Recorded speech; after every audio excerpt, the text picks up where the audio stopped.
ఇట్లాంటి నేపథ్యంలో తెలంగాణకు అడుగడుగునా అన్యాయం జరుగుతుంది. తెలంగాణకు రావాల్సినటువంటి నీటి విషయంలో ఇప్పటికీ అటు బ్రిజేష్ కుమార్ ట్రిబ్యునల్ కానీ బచావ్ ట్రిబ్యునల్లో కానీ ఎక్కడా కూడా పూర్తి స్థాయి నీటి కేటాయింపులకు సంబంధించి ఇవి చర్చలు జరుగుతూనే ఉన్నాయి, వాదనలు జరుగుతూనే ఉన్నాయి, కానీ వీటికి క్లారిటీ రావట్లేదు. అండ్ మోర్ ఓవర్ ఏంటంటే తెలంగాణలో పెండింగ్ ప్రాజెక్టులను దీన్ని ఇంకా కన్స్ట్రక్షన్ చేయాలి, ఇంకా రాబోయేటువంటి కొత్త ప్రాజెక్టులు కూడా నిర్మించాల్సినటువంటి అవసరం ఉంది. సో వాటి విషయంలో కూడా తెలంగాణ ముందడుగు వేయాలి. అవి వేయకుండా కాళేశ్వరం ప్రాజెక్టు ఇంకా అట్లాగే పడవబడిపోయింది. కాళేశ్వరం ప్రాజెక్టులో ఉన్నటువంటి సుందీళ్ల ప్రాజెక్ట్ ప్రస్తుతానికి అట్లాగే ఉంది, అటు మేడిగడ్డ పియర్స్ కుంగిపోయి ఉన్నాయి, అవి అట్లాగే ఉన్నాయి. సో అదొక అనుమానాస్పదంగా ఉంది. అంటే ప్రస్తుతానికి కొన్ని వివాదాలతో గుమిగూడు ఉంది. సో ఆ వివాదం అట్లా నడుస్తుండగానే ఇటు పాలమూరు రంగారెడ్డి ఎత్తిపోతల ప్రాజెక్ట్ సంబంధించినటువంటి వివాదం కూడా నడుస్తూ ఉంది. సో ఈ వివాదాలన్నీ జరుగుతున్నాయి. అండ్ ఇప్పటికే తుమ్మిడిహెడ్ దగ్గర మళ్ళీ మేము ప్రాజెక్ట్ కడతాం, తుమ్మిడిహెడ్ దగ్గర మళ్ళీ మేము బ్యారేజ్ కడతామని అంటే అక్కడ బ్యారేజ్ కడితే మళ్ళీ మహారాష్ట్ర నుంచి అడ్డంకి ఎదురవుతూ ఉంటుంది. అక్కడ గ్రీనరీ ఉంది, ఆ గ్రీనరీ నుంచి ఖచ్చితంగా నేషనల్ గ్రీన్ ట్రిబ్యునల్ కూడా దాన్ని యాక్సెప్ట్ చేయది. ఖచ్చితంగా మనకు రావాల్సినటువంటి ఏవైతే నేషనల్ అప్రూవల్స్ ఉంటాయో వాటి నుంచి కూడా అడ్డంకులు ఉంటాయి. ఇవన్నీ ప్రధానమైనటువంటి ఎలిగేషన్స్ ఉన్నాయి కాబట్టి మేడిగడ్డకు మార్చామన్నది గతంలో కేసీఆర్ చెప్పినటువంటి మాట, బీఆర్ఎస్ పార్టీ చెప్పినటువంటి మాట. బట్ మళ్ళీ అదే పద్ధతిలో వెళ్తే కనుక ఖచ్చితంగా ఇబ్బంది అవుతూ ఉంటుంది. మరోవర్ గతంలో ఇది 2000 మిలీనియం సంవత్సరంలోనే తుమ్మిడిహెడ్ దగ్గర కడదామనంటే అప్పుడే దీనికి అడ్డంకులు ఎదురయ్యాయి. సో ఇది కడితే ఇబ్బందులు ఎదురవుతాయి అని చెప్పేసి ఆ రోజే నిపుణుల కమిటీ చెప్పడం జరిగింది. సో దాన్ని అవన్నీ ముందు బేస్ చేసుకొని అక్కడ నుంచి మేడిగడ్డకు నిపుణుల కమిటీ షిఫ్ట్ చేసింది. నిపుణుల కమిటీ చెప్పినటువంటి ఆధారాల ప్రకారమే మేము మేడిగడ్డకు షిఫ్ట్ చేసామని చెప్పేసి కేసీఆర్ మాట్లాడినటువంటి మాట. రైట్, శ్యాంప్రసాద్ గారు ఉన్నారు, ఇరిగేషన్ ఎక్స్పర్ట్ మనతో పాటు. శ్యాంప్రసాద్ గారు నమస్తే.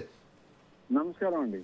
సో ఈరోజు సుప్రీంలో విచారణకు వస్తోంది సాగర్ నల్లమల ప్రాజెక్ట్ సంబంధించినటువంటి విషయంలో. ఇప్పటికే బనకచర్ల విషయంలో తెలంగాణకు అన్యాయం జరుగుతోందనంటే ఇప్పుడు నల్లమల సాగర్ విషయంలో సంబంధించినటువంటి ఈ సాగర్ లింక్ సంబంధించినటువంటి విషయంలో కూడా డబుల్ నష్టం జరగబోతోంది అన్నటువంటి వాదన వినిపిస్తుంది. ఎట్లా నష్టం జరగబోతోంది, ఎట్లా చూడొచ్చు ఈ అంశాన్ని?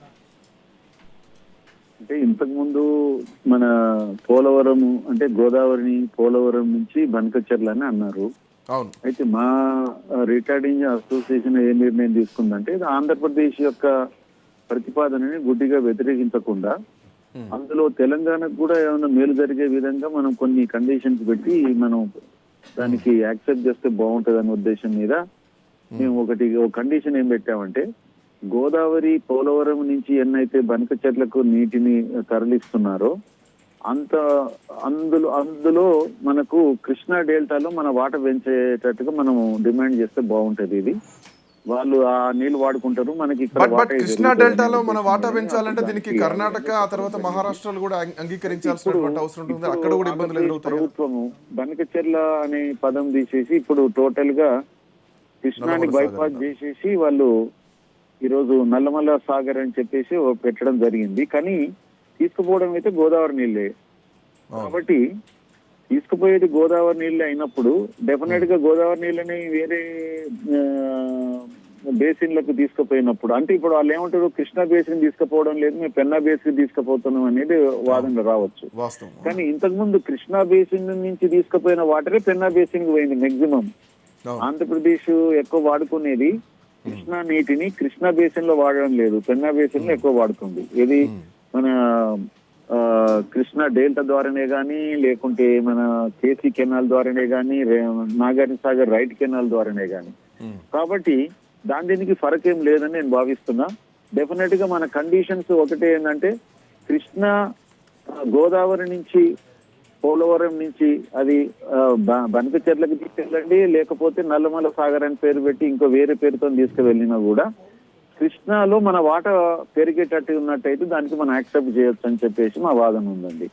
దాన్ని గుడ్డిగా వ్యతిరేకించుకునే బదులు దాన్ని కొంత ఇంకొకటి క్లారిటీ ఇవ్వండి. అసెంబ్లీలో ముఖ్యమంత్రి చేసినటువంటి అదే వర్తింపజేస్తున్నాం. ఇప్పుడు తెలంగాణ గ్రౌండ్ లో ఉంది జూరాల నుంచి కాకుండా శ్రీశైలం నుంచి తీసుకురావడానికి దీని వెనకాల ఒక భారీ స్కామ్ ఉంది, ఫినాన్షియల్ స్కామ్ జరిగిందన్నది రేవంత్ రెడ్డి చేసినటువంటి అలిగేషన్. నేను చెప్పలేనండి నేను, ఎందుకంటే మీరు అడిగింది అంటే నేను స్కామ్ గురించి అడగట్లేదు. I don't want ask about you scam.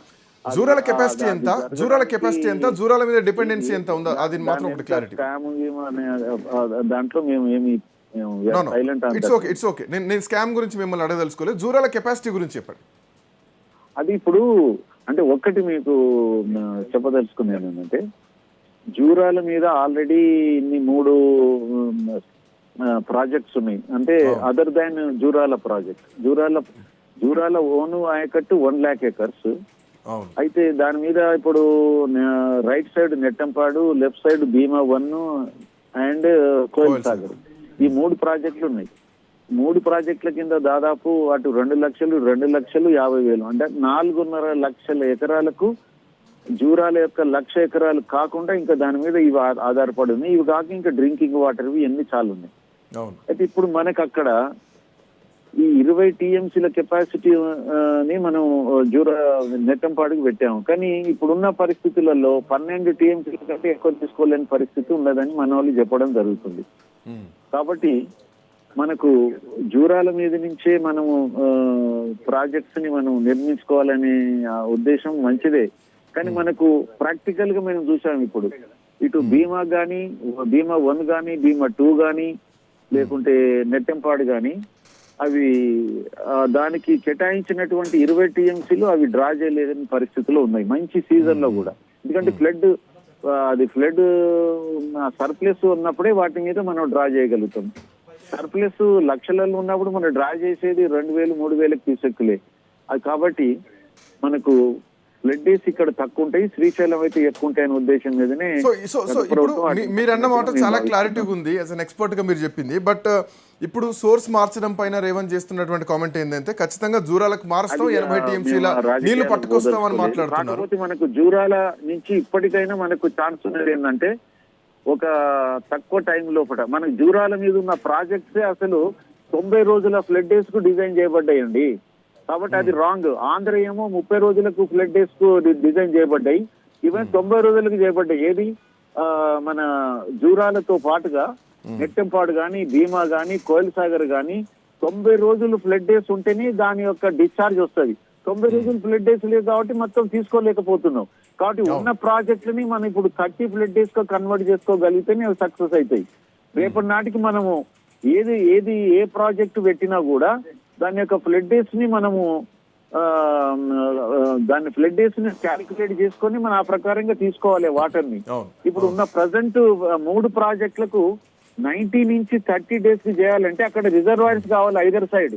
దాని మీద ప్రభుత్వము శ్రద్ధ వహిస్తే బాగుంటుందని చెప్పేసి గతంలో మేము 10 ఏళ్ల నుంచి చెప్తూ వస్తున్నాము. అది ఏ ప్రభుత్వం పట్టించుకుంటలేదు. అది నా బాధ.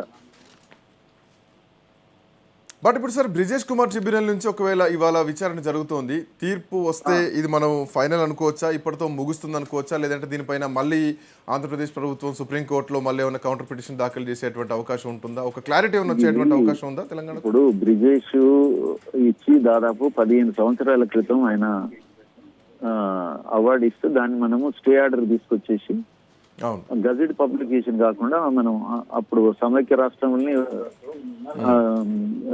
అది అప్పుడు ప్రభుత్వం వెళ్ళింది, ఆ స్టే తీసుకొచ్చింది. దాని తర్వాత తెలంగాణ వచ్చిన తర్వాత కూడా తెలంగాణ గవర్నమెంట్ కూడా దాని మీద వెళ్ళింది.